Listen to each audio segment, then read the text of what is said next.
Comemorou-se recentemente o centenário do suicídio em Paris do grande escritor e homem da revolução estética e também ideológica, no sentido de que a cultura e a criação cultural envolvem sempre uma ideologia de transformação, de mudança e de futuro acrescentado ao presente, representada por Mário de Sá Carneiro. Mário de Sá Carneiro suicidou-se em Paris, num pequeno hotel, em 1926. A sua última correspondência é com o seu amigo e companheiro da aventura do Orfeu, Fernando António Nogueira Pessoa, Fernando Pessoa, e, como edição comemorativa deste centenário da morte, temos aqui prosa de Mário de Sá Carneiro, que cobre realmente os textos fundamentais deste escritor, desde os contos até outros livros essenciais, como a Confissão de Lúcio, etc. Livros que são essenciais para conhecer o universo criador, o universo ficcional deste homem que não se cansou de acrescentar sonho e fantasia e sempre um pouco mais de azul à sua e à nossa vida, e que também por isso se mantém profundamente ligado ao nosso sentido de modernidade e à grande memória cultural do século XX.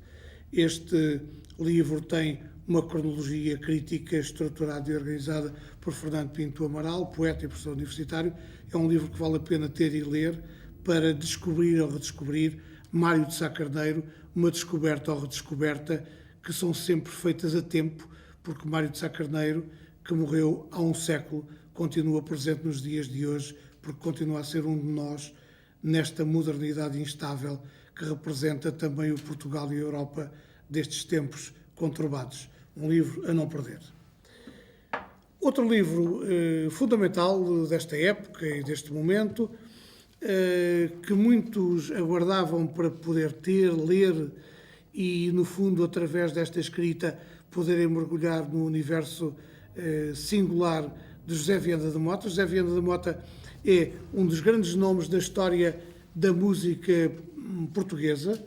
É, entre outras obras, o compositor da Sinfonia à Pátria, que ainda recentemente saiu de uma nova edição, patrocinada e apoiada pela Sociedade Portuguesa de Autores e com a orquestra dirigida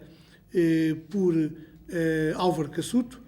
Viana da Mota foi um homem que viveu grande parte da sua vida, ou pelo menos uma parte essencial da sua vida, a parte de formação fora de Portugal, nomeadamente os anos de formação e de construção da sua personalidade e do seu talento como grande pianista, como grande músico e grande organizador da vida musical em Berlim. E, portanto, este diário, que é um diário com muitas páginas, mas que se lê com paixão, interesse e com ritmo, refere-se ao período que vai de 1883 a 1893. É uma década que está minuciosamente registada na escrita diarística deste homem excepcional, singular, grande músico, que quando voltou a Portugal e se integrou na nossa vida musical ativa, designadamente na direção do conservatório, tudo isso não teve da parte do regime o apoio, a simpatia e o apreço que a sua obra e o seu enorme talento mereciam. Mas quando ouvirmos hoje a Sinfonia à Pátria, gravada recentemente com uma grande orquestra e com a direção sempre exemplar e exímia de Álvaro Cassuto, nós percebemos a grandeza deste homem. E na década coberta pela sua escrita diarística, 1883 a 1893, nós percebemos melhor a época, as questões da música, as questões da cultura, as questões do pensamento, da transformação social, tudo aquilo que Viana da Mota viveu, acompanhou e conheceu, e de que foi realmente uma testemunha viva, ativa, interventiva, o que faz com que este livro seja um livro de leitura apaixonante, que a SPA tem muito gosto em ter também na sua biblioteca, porque Viana da Mota foi um homem que, na sua presença e vida ativa como grande músico em Portugal, acompanhou intensamente, praticamente desde o início, a vida da Sociedade Portuguesa de Autores, e também por isso o homenageamos, destacando esta edição e sublinhando com fervor, com entusiasmo, com calor, o interesse desta leitura e do conhecimento desta obra, para conhecermos melhor a época, o pensamento e a obra deste homem único e singular. O último destaque deste breve apontamento aqui no programa Autores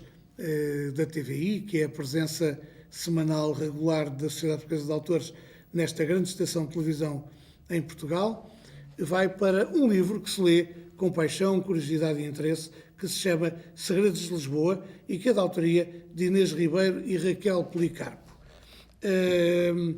As autoras são pessoas ligadas naturalmente ao conhecimento histórico da cidade, à evolução dos monumentos, dos lugares, das pessoas ligadas aos lugares, daquilo que foi fazendo na nossa memória coletiva e que, no fundo, está estratificado também nas várias etapas da construção e naquilo que é a memória da cidade. É um livro que tem referência detalhada aos vestígios arqueológicos surpreendentes sobre as ruas da capital portuguesa. Trata-se de uma edição da Esfera dos Livros e já agora mesmo retroativamente refiro que a prosa de Mário de Sá Carneiro é das edições de Dom Quixote e que os diários de Viana da Mota são da Biblioteca Nacional Portuguesa,